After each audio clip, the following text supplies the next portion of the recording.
어떤 전봇대에 잃어버린 개를 찾는 광고문이 붙었는데 그 내용이 이렇습니다. 잃어버린 개를 애타게 찾고 있습니다. 이 개는 저와 함께 아주 오랫동안 함께 지나온 사이라서 도저히 잊어버릴 수가 없습니다. 저의 귀여운 개를 꼭 찾아주세요. 눈은 조금 올라간 편이고 긴 혀를 날름거리는 것이 특징입니다. 진돗개인 양 행동을 하지만 사실은 잡견이랍니다. 개를 잃어버린 이후로 저는 잠도 제대로 못 잡니다. 꼭 찾아주시기 바랍니다. 찾아주시는 분께는 제가 사례로 개고기 한 근 반을 드리겠습니다. 진정으로 개를 사랑해서 찾는 것인지 아니면 보신용 고기가 생각나서 찾는지 알 수 없는 광고죠. 우리가 사는 세상에는 그 무엇인가를 찾는 광고가 많습니다. 잃어버린 반려동물을 찾는 광고도 있고, 교통사고 목격자를 찾는 광고도 있고, 이산가족을 애타게 찾는 광고도 있습니다. 그런가 하면 꼭 필요한 인재를 등용하기 위해서 구인 광고를 내는 회사도 있습니다. 그런데 인생의 주인 되시는 하나님께서도 끊임없이 구인 광고를 내십니다. 왜 그런 줄 아십니까? 하나님께서는 항상 사람들을 통해 일하시고 시대마다 꼭 필요한 사람이 있기 때문입니다. 하나님께서는 아브라함의 시대에 아브라함을 쓰셨고 모세 시대에는 모세를 들어 쓰셨습니다. 신약 시대에는 베드로나 바울이나 마리아 같은 인물을 통해 일하셨습니다. 20세기에 들어와서는 언더우드와 아펜젤러 선교사를 통해 한국 선교의 문을 여셨고, 주기철 목사님, 손양원 목사님, 김익두 목사님, 최건능 목사님, 조만식 장로님, 유계준 장로님, 안창호 장로님, 장기려 장로님과 같은 분들을 통해서 한국교회를 크게 부흥시키셨습니다. 오늘의 시대도 마찬가지입니다. 하나님은 끊임없이 일꾼들을 찾으시고 그 일꾼들을 통해서 하나님의 뜻을 펼쳐나가시는 것입니다. 그렇다면 우리는 하나님의 좋은 일꾼이 되어 하나님 앞과 사람 앞에서 귀하게 쓰임받아야 될 줄로 믿습니다. 우리가 잘 아는 사실입니다만 교인이라고 해서 다 같이 귀하게 쓰임받는 것은 아니죠. 교인으로서의 급이 다르기 때문입니다. 흔히 교회 안에는 세 종류의 신자가 있다고 말합니다. 첫째가 구경꾼 신자입니다. 이들은 교회에 뿌리를 내리지 못하고 평생 방관자로 살아가는 신자를 말하지요. 봉사하고 전도하고 교회를 섬기는 일에 참여하지 못하고 항상 구경만 하다가 한 생을 마치는 성도를 가리킵니다. 이들은 은혜의 바다 가장자리에서 발목만 담그고서 나는 언제 은혜의 바다 한가운데로 들어가 보나 하고 노래하다가 한 생을 마칩니다. 그래서 이들을 가리켜 발목 신앙인이라고 부르기도 합니다. 둘째로 말꾼 신자가 있습니다. 말꾼 신자는 모든 것을 입으로 해결하는 성도를 가리킵니다. 말로는 못하는 것이 없습니다. 말로는 봉사도 잘하고 전도도 잘하고 구제도 잘합니다. 그러나 실천이 없어서 열매가 없습니다. 결정적인 순간에 꼭 필요한 자리에는 나타나질 않습니다. 셋째로 일꾼 신자가 있습니다. 남이 보든 안 보든 죽도록 충성하는 성도를 가리킵니다. 이들은 자기에게 주어진 직분을 잘 감당하여 언제나 교회에 유익을 끼칩니다. 말도 필요한 말, 은혜가 되는 말만 해서 교회에 덕을 끼칩니다. 이런 교인들이 많을수록 교회는 크게 부흥하는 것입니다. 이렇게 세 종류의 교인들이 있는데 우리 순천 북북교회에는 일꾼 신자만 가득 차기를 축원합니다. 일꾼 신자가 가득 차야 주님께서 원하시는 대로 교회가 부흥하고 하나님의 나라가 크게 확장되는 것입니다. 그런 의미에서 한번 따라서 해보세요. 오직 일꾼 신자가 되자. 일꾼 신자가 되자. 아멘입니까? 구경꾼 신자나 말꾼 신자가 되지 말고 오직 일꾼 신자가 되어서 주님의 몸된 교회를 잘 섬기고 하나님의 뜻을 이루어가는 주님의 자녀들이 되시기를 바랍니다. 우리 교회는 금주 수요일부터 교회를 섬길 일꾼들을 선출하는 항존직 선거가 시작됩니다. 장로 5명, 안수집사 10명, 권사 20명을 선출하려고 하는데 이 일은 보통 중요한 일이 아닙니다. 왜 그런 줄 아십니까? 바로 그 일꾼들을 통해서 우리 교회를 세워나가고 하나님의 나라를 크게 확장시켜 나가야 하기 때문에 그렇습니다. 사랑하는 우리 성도들은 어떤 사람을 하나님의 일꾼으로 세워야 하는지를 깊이 생각하면서 신중하게 이 선거에 임해야 하겠습니다. 선출되는 일꾼이나 선출하는 성도들이나 관계없이 모두가 기도로 준비하고 하나님께서 기뻐하시는 선거가 될 수 있기를 바랍니다. 그런 의미에서 우리는 오늘의 본문을 주목해야 합니다. 본문을 보면 초대교회에서 최초로 7명의 일꾼을 세운 기사가 나오는데 여기서 왜 교회 일꾼을 세웠는지 또 일꾼은 어떤 사람을 세웠는지 구체적으로 기록하고 있기 때문입니다. 그러면 왜 교회에서 일꾼을 세웠습니까? 그 이유가 오늘의 본문 1절 2절 말씀에 나와 있습니다. 그때 제자가 더 많아졌는데 헬라파 유대인들이 자기의 과부들이 매일의 구제에 빠짐으로 히브리파 사람을 원망하니 12사도가 모든 제자를 불러 이르되 우리가 하나님의 말씀을 제쳐놓고 접대를 일삼는 것이 마땅하지 아니하니. 초대교회가 하나님의 은혜로 폭발적인 부흥을 가져왔습니다. 그러나 많은 사람들이 모이다 보니까 믿음이 장성한 사람과 성숙하지 못한 교인이 섞이게 되었고 그로 인해서 여러 가지 문제가 발생했습니다. 그 중에 하나가 바로 구제 문제였습니다. 그 당시 초대교회에는 다른 나라에서 살다가 이스라엘 땅으로 돌아온 헬라파 유대인들과 이스라엘 땅에서 태어나 그곳에서 자란 히브리파 유대인들이 있었습니다. 그런데 헬라파 유대인들이 히브리파 유대인들에게 멸시를 받고 차별 대우를 받았습니다. 히브리파 유대인들이 텃세를 부렸다는 얘기입니다. 교회에 이런 일이 있으면 되겠습니까? 우리 교회는 절대로 텃세 부리는 일이 없기를 바랍니다. 토박이 교인이라고 해서 새로 전입해온 교인을 무시하고 차별하면 교회 성장에 큰 걸림돌이 되는 거예요. 어쨌든 초대교회처럼 훌륭한 교회가 텃세 때문에 문제가 생겼는데 그 당시 상황을 좀 더 살펴봅시다. 요즘과 달리 초대교회 당시의 과부들은 아주 어렵게 살았습니다. 따라서 교회가 그들을 구제하고 도와야 했습니다. 그런데 구제하는 과정에서 헬라파에 속한 과부들이 제대로 구제받지 못하자 헬라파 유대인들이 히브리파 유대인들을 원망하고 비난하기 시작했습니다.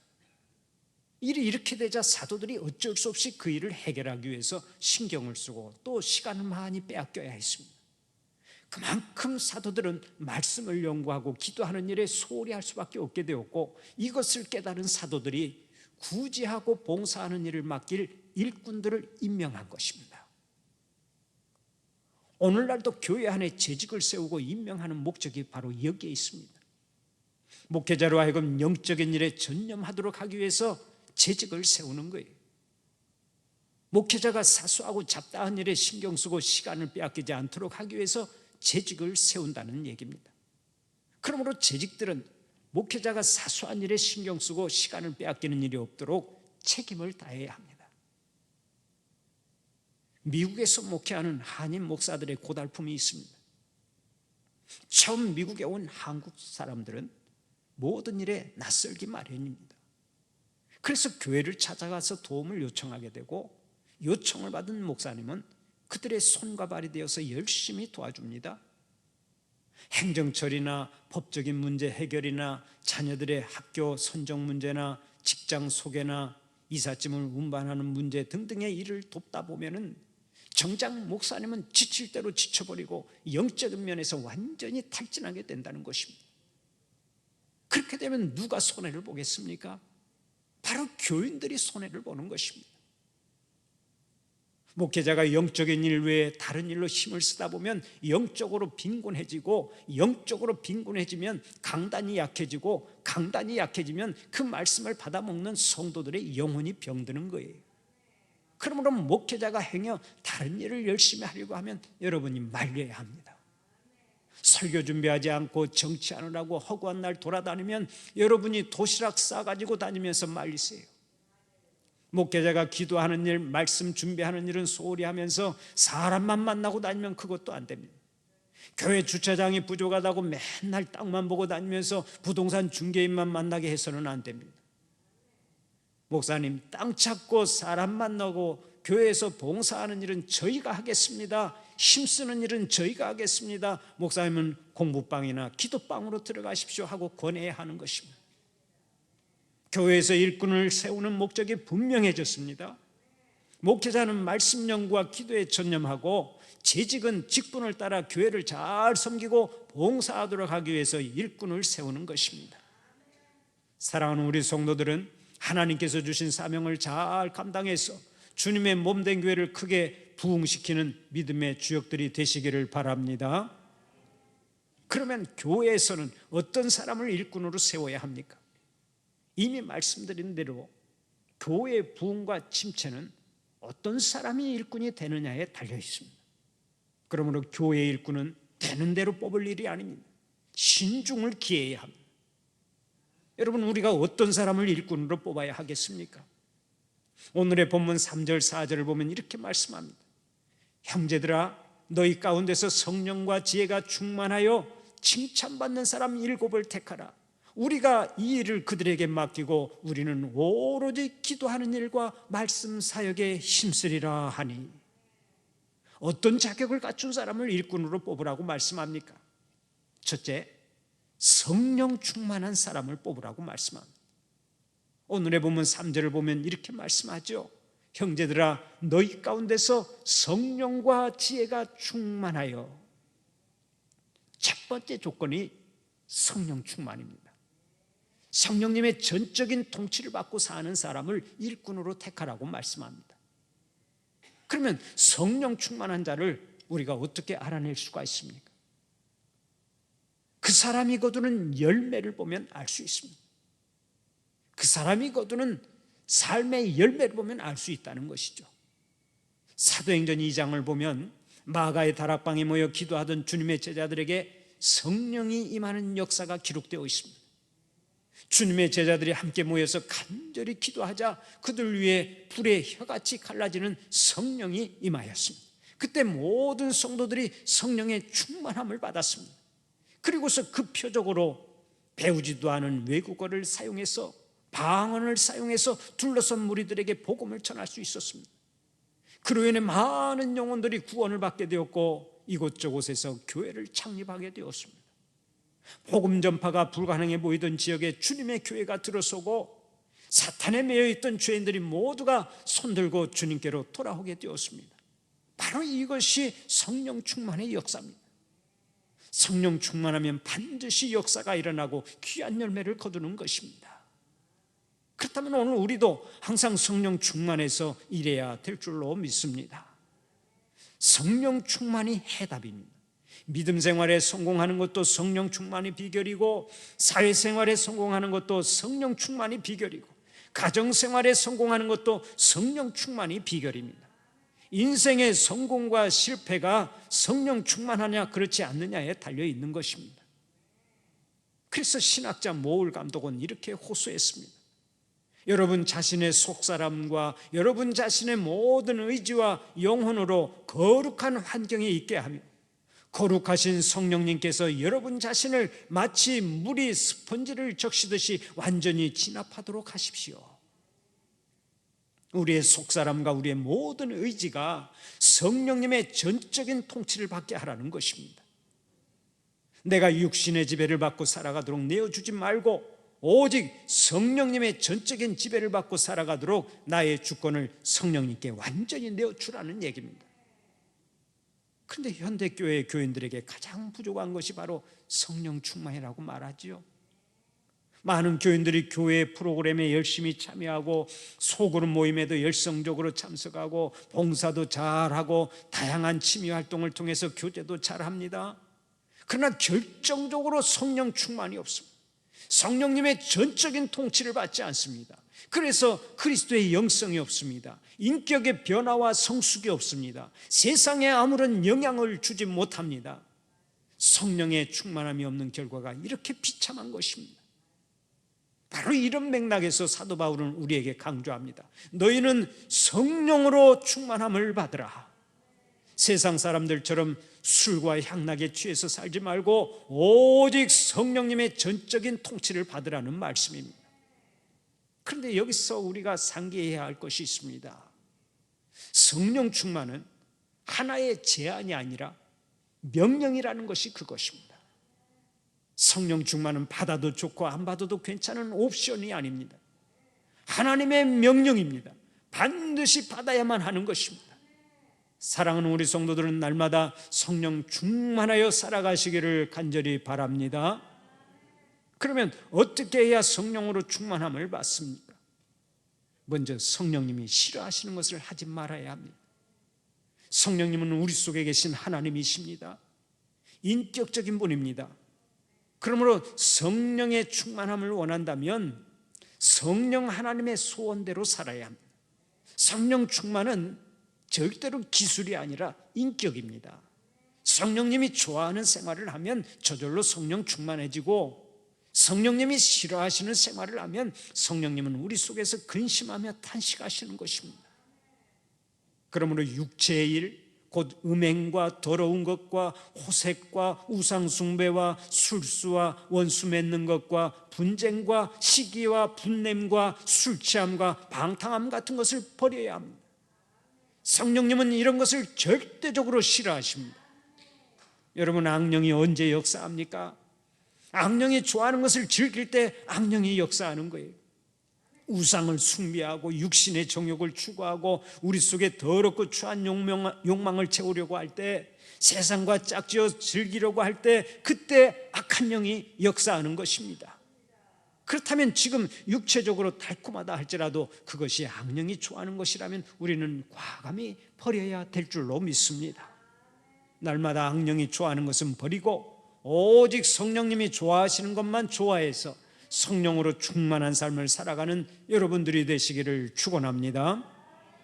다음으로 말씀을 사랑하고 항상 기도해야 합니다.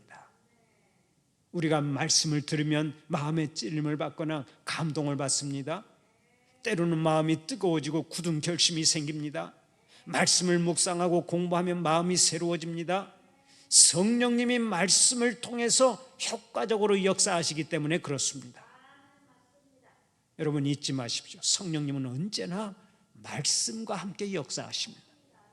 그러므로 말씀을 무시하는 사람은 성령님과 친밀한 교제를 나눌 수가 없는 거예요. 언제나 말씀과 함께 성령님이 역사하시니까 사랑하는 우리 성도들은 말씀을 사랑하고 말씀을 묵상하고 말씀을 배우고 말씀에 순종하며 살아가는 하나님의 종들이 되시기를 바랍니다. 또 성령 충만하기를 원하는 자는 기도해야 합니다. 기도는 하나님과의 영적인 대화를 말하는데, 성령 하나님은 이미 우리의 마음속에 내주하고 계십니다. 그러므로 기도하는 시간은 성령 하나님과 함께하는 시간입니다. 성령 하나님과 하나 되는 시간입니다. 우리가 아는 대로 우리는 육신적인 것을 얼마나 좋아합니까? 틈만 나면 세상과 짝을 짓기를 좋아합니다. 틈만 나면 죄와 짝을 짓고 살아갑니다. 하나님의 영광을 가리는 경우가 참으로 허다합니다. 그러나 우리가 기도하려고 하나님 앞에 무릎을 꿇으면 그때부터 내 안에 계시는 성령님과 대화가 시작되는 거예요. 나의 욕심과 죄악은 다 버리고 오직 성령님께 모든 것을 의탁하는 기도를 드립니다. 바로 그때 성령님이 나를 전적으로 통치하시는 성령 충만의 역사가 일어나는 것입니다. 성령 충만의 특별한 비결이 없습니다. 성령 충만을 구하면서 말씀과 함께하고 기도하는 성도들에게 성령 충만의 은혜가 임하는 것입니다. 마가의 다락방에 모인 주님의 제자들을 보십시오. 그들이 합심하여 기도할 때 성령님이 불길같이 임하시지 않았습니까? 사랑하는 우리 성도들은 말씀을 사랑하고 늘 기도해서 성령으로 충만함을 받고 하나님께 귀하게 쓰임받는 최고의 일꾼들이 되시기를 축원합니다. 두 번째로 칭찬받는 사람을 일꾼으로 뽑으라고 했습니다.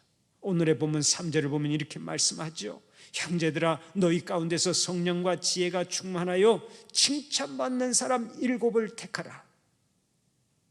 칭찬받는 사람을 일꾼으로 세우라는 것입니다.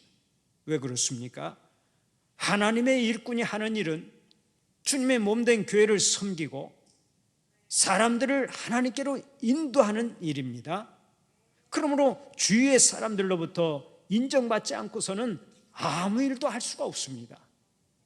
특히 불신풍조가 만연하고 있는 오늘의 현실 사회에서는 생활을 통해서 말하는 성도가 절대적으로 필요한 것입니다. 그래서 주님은 오늘 또 마태복음 5장 16절을 통해 친히 말씀하십니다. 이같이 너희 빛이 사람 앞에 비치게 하여 그들로 너희 착한 행실을 보고 하늘에 계신 너희 아버지께 영광을 돌리게 하라. 너희 착한 행실을 보고 하늘에 계신 너희 아버지께 영광을 돌리게 하라 그랬습니다. 우리의 삶을 지켜보는 사람들이 우리를 칭찬하고 우리를 칭송하면서 하나님께 영광을 돌리게 하라고 말씀하고 있는 것입니다. 사도 바울도 자신의 뒤를 이어 에베소 교회를 맡아 목회할 젊은 목회자 디모데에게 감독과 집사를 세우는 자격 기준을 매우 엄격하게 가르쳤는데 그 내용이 이렇습니다. 그러므로 감독은 책망할 것이 없으며 하나님의 남편이 되며 절제하며 신중하며 단정하며 나그네를 대접하며 가르치기를 잘하며 술을 즐기지 아니하며 구타하지 아니하며 오직 관용하며 다투지 아니하며 돈을 사랑하지 아니하며 자기 집을 잘 다스려 자녀들로 모든 공손함으로 복종하게 하는 자라야 할지며 사람이 자기 집을 다스릴 줄 알지 못하면 어찌 하나님의 교회를 돌보리요. 또 집사에 대해서도 이렇게 말했습니다. 이와 같이 집사들도 정중하고 일구연을 하지 아니하고 술에 임박이지 아니하고 더러운 일을 탐하지 아니하고 깨끗한 양심에 믿음의 비밀을 가진 자라야 할지니 이에 이 사람들을 먼저 시험하여 보고 그 후에 책망할 것이 없으면 집사의 직분을 맡게 할 것이요. 감독이나 장로나 집사나 모두 다른 사람에게 본이 되고 비난받을 일을 하지 않고 칭찬받는 사람을 택하라는 것입니다. 이 칭찬은 믿음만 좋다고 되는 것이 아니고 교회에서 보이는 모습만을 말하는 것도 아닙니다. 평소의 생활에서 다른 성도들과 특별히 믿지 않는 사람들에게도 바르고 참되게 사는 사람이라고 인정을 받아야 한다는 얘기입니다. 삶 속에서 그리스도의 향기를 발하지 못하고 빛과 소금이 되지 못하면 교회의 일꾼이 될 자격이 없다는 것입니다. 초대교회는 하나님께서 기뻐하실 만한 일꾼 7명을 안수집사로 세웠습니다. 그 중에는 빌립 집사라든지 스데반 집사 같은 훌륭한 집사가 포함되어 있죠. 이렇게 좋은 일꾼을 재직으로 세웠을 때 교회가 어떻게 되었습니까? 오늘의 본문 7절 말씀을 보면 이렇게 말씀합니다. 하나님의 말씀이 점점 왕성하여 예루살렘에 있는 제자의 수가 더 심히 많아지고 허다한 제사장의 무리도 이 토에 복종하니라. 하나님의 말씀이 점점 왕성해지고 제자들의 수가 심히 많아졌다고 말씀합니다. 교회가 크게 부흥되었습니다. 하나님께 큰 영광 돌렸습니다. 이것은 절대 우연이 아니고 필연인 것입니다. 좋은 일꾼을 세우면 반드시 부흥하는 역사가 일어납니다. 우리 순천 북북교회 초대교회 7집사와 같은 일꾼들이 많이 나와서 교회가 크게 부흥하고 하나님의 나라가 크게 확장되는 역사가 있기를 간절히 축원합니다.